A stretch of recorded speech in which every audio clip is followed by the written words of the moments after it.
कहानी की शुरुआत में हम टेस नाम की एक लड़की को देखते हैं जो एक बहुत ही वीरान घर के सामने अपनी गाड़ी को रोकती है। दरअसल टेस काम के सिलसिले में इस शहर आई थी और यहाँ रहने के लिए टेस ने एक रेंटल सर्विस से ये घर ऑनलाइन बुक किया था। टेस अपना सामान लेकर इस घर के दरवाजे के पास आती है और यहाँ उसने जिस वेबसाइट से ये घर किराए पर लिया था वो उस वेबसाइट से दरवाजे का पासवर्ड लेकर घर का दरवाजा खोलने की कोशिश करती है, लेकिन पासवर्ड डालने के बावजूद भी दरवाजा नहीं खुलता, जैसे किसी ने अंदर से दरवाजा लॉक कर दिया हो। ये देखकर टेस बहुत ज्यादा परेशान हो जाती है। अब काफी रात हो चुकी थी और ऊपर से तेज बारिश भी हो रही थी, इसलिए टेस वापस अपनी गाड़ी में आकर बैठ जाती है। अब यहाँ टेस उस ऑनलाइन रेंटल सर्विस कंपनी को कंप्लेन करने ही वाली थी कि तभी उस घर की लाइट ऑन हो जाती है। ये देखकर टेस हैरान हो गई और वो वापस उस घर के दरवाजे के पास आकर डोरबेल बजाती है। कुछ देर बाद एक अनजान आदमी ने दरवाजा खोला और उसने टेस से पूछा कि इतनी आधी रात को तुम यहाँ क्या कर रही हो। ये सुनकर टेस उसे कहती है कि मुझे छोड़ो, ये बताओ तुम यहाँ क्या कर रहे हो, क्योंकि ये घर मेरा है और मैंने इसे एक ऑनलाइन रेंटल सर्विस से किराए पर लिया है। वो आदमी भी हैरान हुआ। उसने कहा, लेकिन ये घर तो मैंने भी एक साइट से बुक किया है। अपनी बात को सच साबित करने के लिए उस आदमी ने टेस को अपने मोबाइल पर इस घर के बुकिंग डिटेल्स दिखाए। ये सब देखने के बाद टेस उस आदमी से कहती है, ठीक है, ये घर तुम्हारा है, और टेस मायूस होकर वहाँ से जाने लगी है। लेकिन तभी उस आदमी ने टेस को रोका और कहा कि आधी रात हो गई है और बाहर तेज बारिश भी हो रही है, इसलिए आज रात तुम यहीं रुक जाओ और सुबह होते ही यहाँ से निकल जाना। टेस को भी उस आदमी की बात ठीक लगती है और आज रात टेस यहाँ गुजारने का फैसला करती है। लेकिन टेस को उस आदमी के इतने अच्छे होने पर कुछ गड़बड़ नजर आ रहा था, इसीलिए जब वो आदमी वॉशरूम चला जाता है तब टेस उस आदमी की वॉलेट टेबल पर देख लेती है, जिसके बाद वह जल्दी से उस आदमी का आईडी कार्ड निकाल कर देखती है और उसके आईडी कार्ड से हमें पता चलता है कि उस आदमी का नाम टॉम है। टेस यहाँ उस आदमी के आईडी कार्ड की फोटो ले लेती है। वो ऐसा इसलिए करती है कि अगर उसके साथ उस आदमी ने कुछ गलत किया तो इसके पास कोई सबूत तो होगा। कुछ देर बाद टॉम वॉशरूम से बाहर आता है और टेस से कहता है कि मुझे पता है तुम मुझ पर ट्रस्ट नहीं कर रही हो, इसलिए मैं यहाँ सोफे पर सो जाऊंगा और तुम जाकर मेरे रूम में सो सकती हो। टेस को भी सोने के लिए एक सेफ जगह चाहिए थी, इसलिए वो मान जाती है और वो रूम में जाकर दरवाजा अच्छी तरह से लॉक करके सो जाती है। कुछ देर बाद टेस की आंख एक अजीब आवाज से खुलती है। नींद से उठने के बाद वो देखती है कि उसके कमरे का दरवाजा खुला हुआ है, जबकि उसने दरवाजे को अच्छी तरह से लॉक किया था। टेस को बाहर से कुछ अजीब सी आवाजें सुनाई देने लगती हैं, जिसके बाद टेस घबराते हुए रूम से बाहर आती है और हम देखते हैं कि बेसमेंट का दरवाजा अपने आप ही बंद हो गया। टेस धीरे धीरे टॉम के पास जाती है और देखती है कि टॉम सोफे पर सो रहा है। टॉम सोते हुए तड़प रहा था, जैसे वो कोई बुरा सपना देख रहा हो। टेस टॉम को जगाती है और उससे पूछती है कि क्या तुमने मेरे रूम का दरवाजा खोला, जिस पर टॉम ने जवाब दिया, नहीं, मैं तो गहरी नींद में सो रहा था। ये सुनकर टेस वापस अपने कमरे में आई और इस बार दरवाजे को अच्छे से लॉक करके सो गई। अगली सुबह जब टेस उठी तब उसने देखा कि टॉम घर पर नहीं है, पर उसने टेस के लिए पेपर पर एक मैसेज छोड़ रखा था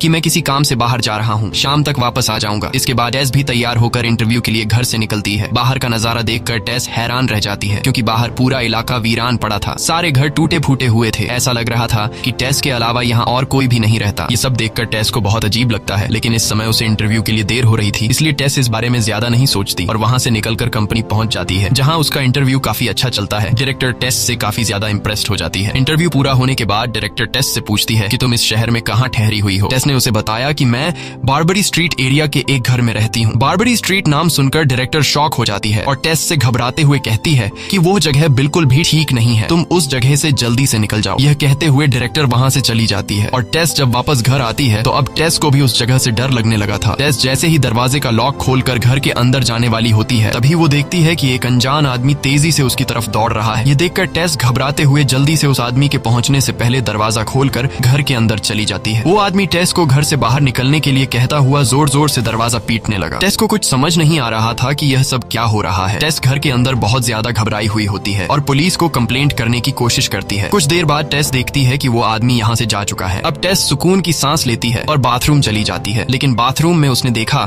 कि टॉयलेट पेपर खत्म हो चुका था। वो घर में इधर उधर टॉयलेट पेपर तलाश करने लगी है। तभी उसकी नजर बेसमेंट की तरफ गई। उसे लगा शायद टॉयलेट पेपर बेसमेंट में रखा हो। यह सोचकर टेस बेसमेंट में गई और बेसमेंट में उसे सामने टॉयलेट पेपर का बॉक्स रखा हुआ मिला। अब टेस वहाँ से टॉयलेट पेपर लेकर लौट ही रही थी कि अचानक बेसमेंट का दरवाजा बंद हो गया। टेस पूरी ताकत के साथ दरवाजा खोलने की कोशिश करती है, पर दरवाजा नहीं खुला। अब टेस बहुत ज्यादा मायूस हो जाती है, क्योंकि वो अपना फोन भी ऊपर ही छोड़ आई थी। टेस को समझ आ चुका था कि यहाँ बैठे बैठे उसकी कोई मदद नहीं करने आएगा, इसलिए उसे खुद ही कुछ करना पड़ेगा। अब टेस यहाँ से बाहर निकलने का रास्ता ढूंढने लगी है और तभी उसकी नजर बेसमेंट में रोशनी के लिए एक विंडो पर पड़ती है। वो इस विंडो को खोलने की कोशिश करती है, पर वो विंडो सिर्फ बाहर से ही खोली जा सकती थी। अब टेस इस विंडो का शीशा तोड़ने के लिए कोई टूल ढूंढने लगी है। टूल ढूंढते हुए टेस देखती है कि एक रस्सी दीवार के अंदर से आ रही है। टेस बिना सोचे समझे वो रस्सी खींचने लगती है और रस्सी के खींचने से एक सीक्रेट रूम का दरवाजा खुल जाता है। अब टेस जब इस रूम के अंदर देखती है तो उसे अंदर कुछ भी नजर नहीं आता, क्योंकि इस रूम के अंदर काला घुप अंधेरा था। टेस अब जानना चाहती थी कि इस रूम के अंदर आखिर है क्या, लेकिन डर के मारे वो अंदर नहीं जा सकती थी। तभी टेस के दिमाग में एक आइडिया आया। उसने एक बड़े मिरर के जरिए बेसमेंट में लगे लाइट की रोशनी को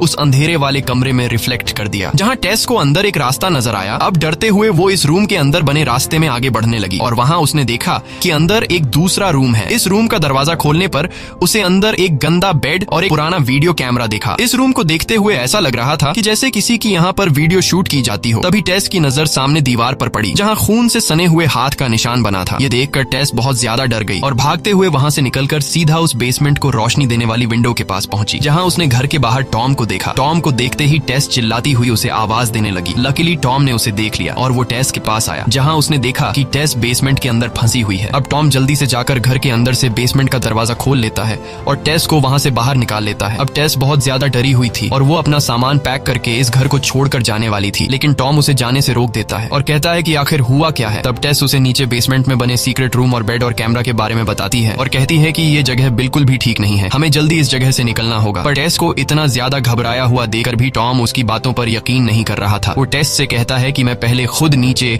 बेसमेंट में जाऊंगा और वहाँ सब कुछ देखूंगा। अगर वहाँ सच में कोई खतरा हुआ तो हम अभी यहाँ से निकल जाएंगे, बस तब तक तुम मेरा यहाँ इंतजार करना, क्योंकि अगर हम दोनों वहाँ चले गए और फिर से बेसमेंट का दरवाजा बंद हो गया तो हम दोनों वहीं पर हमेशा के लिए फंस जाएंगे। इतना कहकर वो सीधे बेसमेंट की तरफ जाने लगा। टेस ने उसे रोकने की बहुत कोशिश की, लेकिन वो टेस को इग्नोर करके बेसमेंट में चला गया। अब यहाँ टेस उसका इंतजार करने लगती है, लेकिन काफी टाइम गुजरने के बाद जब वो वापस नहीं आता तब टेस बेसमेंट के पास जाकर टॉम को आवाज देने लगी है, लेकिन बेसमेंट से टॉम का कोई रिस्पॉन्स नहीं आता। अब मजबूरन एक बार फिर से टेस हिम्मत जुटाकर बेसमेंट में जाने का फैसला करती है, लेकिन इस बार जाने से पहले वो बेसमेंट के दरवाजे के सामने एक चेयर रख देती है ताकि फिर से दरवाजा लॉक न हो जाए। अब टेस अपने मोबाइल का टॉर्च जलाकर धीरे धीरे आगे बढ़ते हुए टॉम को ढूंढने लगती है, लेकिन उसे टॉम कहीं भी नजर नहीं आता। वो उस कमरे तक भी पहुंचती है जहाँ पर बेड और कैमरा रखा हुआ था, मगर वहाँ भी टॉम नहीं था। अब टेस परेशान हो जाती है कि अचानक टॉम कहाँ गायब हो गया। वो उसे ढूंढते हुए और आगे बढ़ती है। कुछ दूर आगे जाने के बाद उसे नीचे कुछ सीढ़ियां दिखाई देने लगी हैं और तभी टेस को नीचे से टॉम की आवाज सुनाई देने लगी है, जो मदद के लिए पुकार रहा था। डर के मारे टेस अंदर तो नहीं जाना चाहती थी, लेकिन टॉम के बार बार पुकारने पर वो वहाँ जाने पर मजबूर हो जाती है। सीढ़ियां क्रॉस करने के बाद नीचे एक दूसरा बेसमेंट बनाया गया था, यानी बेसमेंट के अंदर एक दूसरा बेसमेंट। अब यहाँ टेस टॉम को पुकारते हुए आगे बढ़ती है कि तभी अचानक टॉम किसी जानवर की तरह जमीन पर रेंगते हुए तेजी से टेस के पास आया। वो किसी चीज से बहुत घबराया हुआ था। उसने टेस से कहा, बिल्कुल भी शोर मत मचाना, हमारे अलावा यहाँ कोई और भी है जो मुझे मारना चाहता है और उस चीज ने मुझे काटा है। अब ये लोग जैसे ही यहाँ से निकलने वाले होते हैं तभी अचानक एक लंबी हाइट की औरत दौड़ती हुई आई, जो टॉम को पकड़ लेती है और वो उसका सिर जोर जोर से सामने की दीवार से पटकर उसे बेरहमी से मार डालती है। अब यहाँ सीन शिफ्ट होता है और हमें 2 हफ्ते बाद का सीन दिखाया जाता है, जहाँ हम इस घर के मालिक को देखते हैं जिसका नाम एजे है। एजे पेशे से एक टीवी एक्टर है, लेकिन अब उसकी जिंदगी बिल्कुल भी ठीक नहीं चल रही, क्योंकि जो लड़की उसके साथ फिल्म में काम करती थी उसने एजे पर उसके साथ गलत काम करने का आरोप लगाया है, जिस वजह से एजे का करियर बर्बाद हो गया था और खुद को बेगुनाह साबित करने के लिए एजे ने कोर्ट के चक्कर लगाते हुए अपने सारे पैसे गवा दिए थे। अब उसके पास सिर्फ बार्बर स्ट्रीट का यही एक घर बचा था और अब वो इस घर को भी बेचना चाहता था। घर आते ही उसने देखा कि घर में किसी का सामान पड़ा हुआ है। दरअसल यह टेस और टॉम का सामान था और बाहर उसने टेस की गाड़ी भी देखी, जिसे देखकर एजे को शक हुआ कि कोई चोरी छिपे मेरे घर में रह रहा है। इसलिए अब वो घर की तलाशी लेने लगता है, लेकिन उसे घर में कोई भी इंसान नहीं मिला। पर तभी उसकी नजर बेसमेंट के दरवाजे पर पड़ी, जहाँ एक चेयर रखी हुई थी और यह चेयर टेस ने लगाई थी ताकि बेसमेंट का दरवाजा अंदर से लॉक न हो। और यह सब देखकर एजे को यकीन हो जाता है कि कोई बेसमेंट में छुपा हुआ है। जब वो बेसमेंट के दरवाजे के पास आता है तो उसे नीचे से किसी के चलने की आवाज सुनाई देने लगती है। ये देखकर वो अपने साथ एक टॉर्च और चाकू ले लेता है और बेसमेंट के अंदर जाता है ताकि अगर उसे कोई खतरा महसूस हो तो वो उस पर चाकू से अटैक कर सके। बेसमेंट में आते ही उसे भी वो सीक्रेट रूम दिखाई देता है, जहाँ पर कैमरा और एक बेड था। वो अपने घर के बेसमेंट को और एक्सप्लोर करने लगता है, जहाँ वो उन सीढ़ियों के पास भी पहुंच जाता है। और यह सब देखकर एजे डरने के बजाय उल्टा खुश हो जाता है, क्योंकि उसने सोचा कि मेरे घर के बेसमेंट में इतनी ज्यादा जगह होने की वजह से अब इसकी कीमत डबल हो जाएगी। वो फौरन एक इंच टेप लेकर बेसमेंट को नापने लगा है और नापते नापते वो एक रूम तक जा पहुंचता है, जहाँ टीवी में एक शो चल रहा था जिसमें दिखाया जा रहा था कि एक माँ अपने बच्चे को ब्रेस्ट फीडिंग कैसे कराती है। एजे ये सब देख ही रहा था कि अचानक उसके हाथ से इंच टेप कोई खींच लेता है। ये देखकर एजे घबरा जाता है और जिस तरफ से इंच टेप खींची गई थी वो उस तरफ टॉर्च की रोशनी कर देता है, लेकिन वहाँ कोई भी नहीं था। तभी उसे सामने से किसी के गुर्राने की आवाज सुनाई देती है और कुछ देर बाद वही लंबी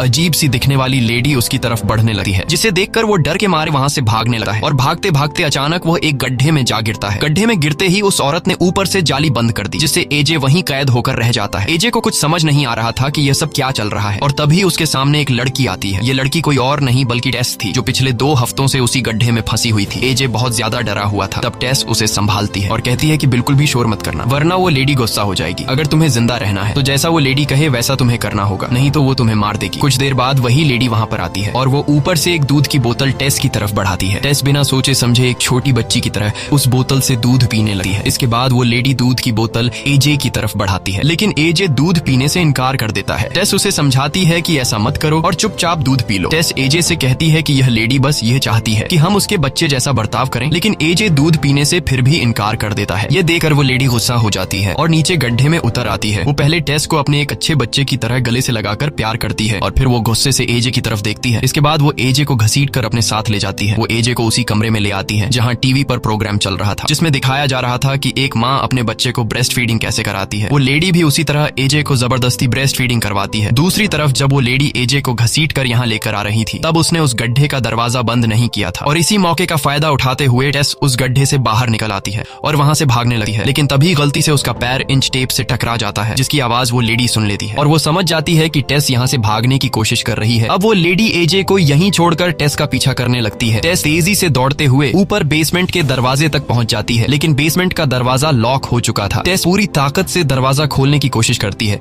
लेकिन जब वो दरवाजा नहीं खुलता तो वो भागकर बेसमेंट की खिड़की का कांच तोड़ देती है और वहां से बाहर निकलने की कोशिश करने लगती है। इस दौरान वो लेडी टेस के काफी करीब आ चुकी थी, लेकिन इससे पहले कि वो लेडी टेस को पकड़ पाती, तभी बाहर से एक आदमी आकर टेस को बाहर की तरफ खींच लेता है। अगर वह आदमी 1 सेकंड भी देर करता तो टेस की जान चली जाती, क्योंकि वो लेडी टेस के निकलते ही वहां पहुंच जाती है। अब टेस की जान जिस आदमी ने बचाई थी, वो आदमी कोई और नहीं था बल्कि वही आदमी था जो शुरुआत में टेस को इस घर के अंदर जाने से रोक रहा था। अब टेस उस आदमी को समझाती है कि इस घर में एक बहुत ही खौफनाक लेडी रहती है, लेकिन उस आदमी को पहले से ही उस लेडी के बारे में पता था। अब वो आदमी टेस से कहता है कि जितनी जल्दी हो सके इस शहर से दूर निकल जाओ, वरना वो लेडी तुम्हें ढूंढकर सारी जिंदगी अपने पास रख लेगी। लेकिन टेस उसे कहती है कि अंदर एक और आदमी भी फंसा हुआ है जिसे मेरी मदद की जरूरत है। तब वो आदमी टेस से कहता है, शुक्र करो कि तुम्हारी जान बच गई, मेरी मानो तो तुम जल्द से जल्द यहाँ से निकल जाओ, क्योंकि रात होते ही वो लेडी तुम्हें ढूंढती हुई बाहर निकलेगी। अगर तुम इस इलाके के आसपास रहे तो वो लेडी तुम्हें किसी भी तरह पकड़ लेगी और फिर हमेशा के लिए अपने पास कैद कर लेगी। इसके बाद वो आदमी टेस से कहता है कि मेरा काम था तुम्हें समझाना, बाकी तुम खुद को बचाती हो या नहीं वो तुम्हारी मर्जी। अब टेस वहाँ से जाना तो चाहती थी, पर टेस एक अच्छे दिल की मालिक थी, इसलिए वो एजे को अकेले उस लेडी के पास नहीं छोड़ सकी थी।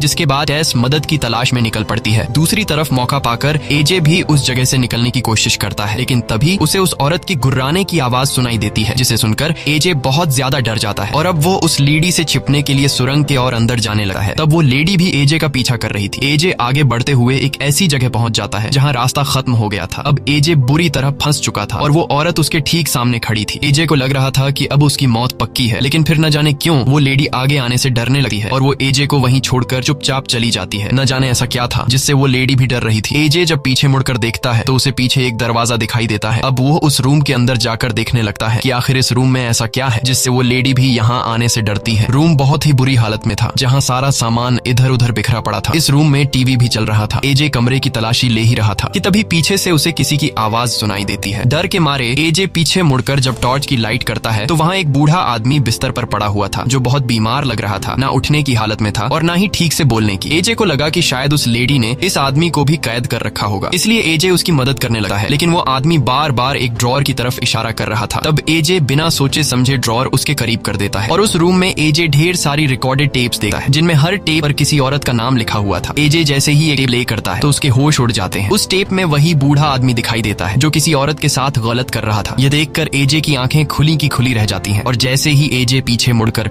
उस बूढ़े आदमी की तरफ देखता है तो वो बूढ़ा आदमी ड्रॉर से गन निकाल रहा होता है। एजे को लगा कि अब तो वो मारा गया, लेकिन अगले ही पल वो बूढ़ा आदमी खुद को ही गोली मार लेता है। दूसरी तरफ टेस पुलिस ऑफिसर्स के साथ उस घर के बाहर पहुंचती है। टेस उन्हें सारी बात समझाती है कि इस घर में क्या चल रहा है, लेकिन पुलिस वालों को टेस पर यकीन नहीं होता, क्योंकि टेस के पुराने कपड़े और उसकी हालत देखकर उन्हें लगता है कि टेस ने कोई नशा किया है, इसलिए पुलिस टेस को इग्नोर करके चले जाते हैं। यह देखकर टेस और ज्यादा परेशान हो जाती है। अब टेस को समझ आ जाता है कि उसे खुद ही कुछ करना पड़ेगा। जल्द ही रात होने वाली थी, इसलिए टेस समझदारी से काम लेते हुए अपनी कार में जाकर बैठ जाती है, क्योंकि उसे पता था कि अब वो लेडी उसे ढूंढने बाहर निकलेगी। और ऐसा ही होता है। अंधेरा होते ही वो लेडी टेस को ढूंढने घर से बाहर निकलती है। अब इससे पहले कि वो लेडी टेस को कार में देख पाती, तभी टेस फौरन कार स्टार्ट करती है और फुल स्पीड से उस लेडी को टक्कर मारकर सामने की दीवार से चिपका देती है, जिससे वो लेडी ना पीछे जा सकती थी और ना ही आगे। वो वहीं फंस कर रह जाती है और कुछ ही देर बाद वो लेडी बेहोश हो जाती है। मौके का फायदा उठाते हुए टेस जल्दी से एजे को बचाने बेसमेंट में चली जाती है और एजे को ढूंढने लगती है। वहीं एजे भी उस गन को उठा लेता है, जिससे उस बूढ़े आदमी ने खुद को शूट किया था और बाहर निकलने की कोशिश करता है। अंधेरे की वजह से एजे को कुछ भी दिखाई नहीं दे रहा था और तभी उसे सामने से कोई अपनी तरफ आता हुआ दिखता है। डर के मारे एजे उसे शूट कर देता है। जब एजे उसके पास पहुंचता है तो वह देखता है कि वो टेस थी। लकीली गोली टेस के पेट को छूकर निकल गई थी, इसलिए उसकी जान बच जाती है। अब एजे टेस को संभालते हुए घर से बाहर लाता है। बाहर आते ही टेस देखती है कि वो लेडी जिसे उसने थोड़ी देर पहले कार से टक्कर मारकर दीवार से चिपका दिया था, वो वहां से गायब हो चुकी थी। टक्कर की वजह से टेस की कार भी खराब हो चुकी थी, इसलिए वो लोग कार में बैठकर भाग भी नहीं सकते थे। अब वो लोग पैदल ही वहां से भागने लगे हैं। कुछ दूर आगे जाने के बाद उन्हें वो अनजान आदमी मिल जाता है जो इशारे से उन्हें चुपचाप अपने पास बुलाता है और वो आदमी उन दोनों को एक टैंक के पास ले आता है। वो आदमी कहता है कि इस जगह तक वो लेडी नहीं आ सकती। तब एजे उस आदमी से पूछता है कि वो लेडी कौन है और मेरे घर में क्या कर रही है। तब वो आदमी उन्हें बताता है कि वो लेडी पिछले 40 सालों से इस घर में रह रही है और यह घर उसके डैड का है। तब एजे कहता है कि यह कैसे हो सकता है, ये घर तो मेरा है। जिस पर वो आदमी जवाब देता है, कागजात के मुताबिक तो ये घर तुम्हारा है, तुमने इसे कुछ साल पहले खरीदा होगा, लेकिन इस घर का पहला मालिक फ्रैंक नाम का एक आदमी था और वो लेडी फ्रैंक की बेटी है। फ्रैंक एक बेहद बेरहम इंसान था जो पराई औरतों को पकड़कर इस घर के बेसमेंट में लाकर बांध दिया करता था और फिर उनके साथ गलत काम करके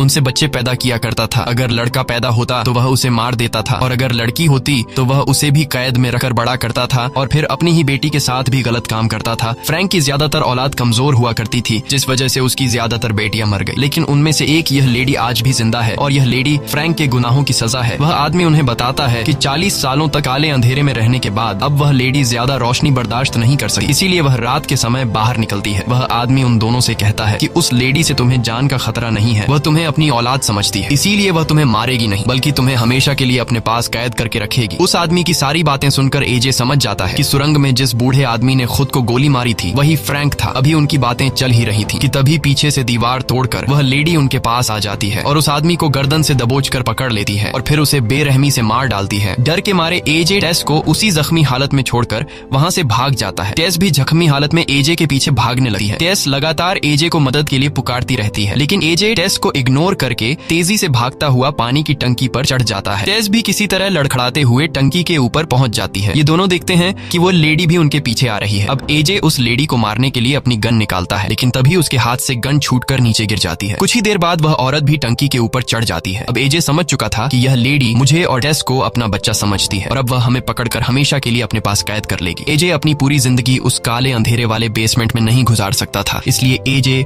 उस लेडी की ममता का फायदा उठाते हुए टेस को पकड़कर ऊपर टंकी से नीचे गिरा देता है। वह लेडी टेस को अपनी बेटी मानती थी, इसलिए वह टेस को बचाने के लिए उसके पीछे कूद जाती है। एजे जब नीचे झांक कर देखता है तो वह देखता है कि वह लेडी टेस को बचाने के लिए अपनी जान की परवाह किए बिना उसे अपनी गोद में ले लेती है ताकि नीचे गिरते वक्त टेस को कोई नुकसान न पहुंचे, क्योंकि अगर टेस सीधा नीचे गिरती तो वह मर भी सकती थी। इसके बाद एजे नीचे आता है और देखता है कि दोनों खून से लथपथ पड़े हैं और दोनों बिल्कुल हिल नहीं रहे हैं। एजे को लगता है कि दोनों मर चुके हैं, लेकिन तभी टेस को होश आ जाता है। टेस देखती है कि उस लेडी ने अपनी जान देकर मेरी जान बचाई है। इसके बाद एजे टेस को सहारा देकर उठाता है और खुद को सही ठहराने लगता है कि अगर मैं ऐसा नहीं करता तो हम दोनों मारे जाते। लेकिन अब टेस को समझ आ जाता है कि एजे चाहे जितना भी अच्छा बनने की कोशिश करे, वह अपनी जान बचाने के लिए किसी और को मरने के लिए छोड़ सकता है। तभी पीछे से वो लेडी भी उठ जाती है और एजे को पकड़कर उसका गला दबोच लेती है। वह बेहद गुस्से में होती है क्योंकि एजे ने उसकी बेटी को नीचे फेंका था। इसके बाद वो लेडी पहले एजे की आंखें फोड़ देती है और फिर उसका सिर 2 टुकड़ों में अलग कर देती है। इसके बाद वह एक माँ की तरह टेस की तरफ दुख भरी नजरों से देखती है और टेस से प्यार करने लगती है। लेकिन टेस अब भी उस लेडी से डरी हुई होती है, इसलिए वो लेडी भी समझ जाती है कि मैं इस दुनिया में इंसानों के बीच नहीं रह सकती। मेरे इस डरावने चेहरे और भयानक रूप से इंसान डरते हैं, इसलिए इंसान मुझे कभी भी एक्सेप्ट नहीं करेंगे। इसलिए वह इशारों में टेस से कहती है कि मुझे मार दो। अब टेस उसे मारना नहीं चाहती थी, लेकिन वह औरत यही चाहती थी कि मेरी जिंदगी खत्म हो जाए, इसलिए टेस उसे गोली मारकर उस भयानक जिंदगी से आजादी दिला देती है और इसी के साथ यह कहानी खत्म हो जाती है। अगर आपको यह वीडियो पसंद आई हो तो हमारे चैनल को सब्सक्राइब करें और वीडियो को लाइक जरूर करें।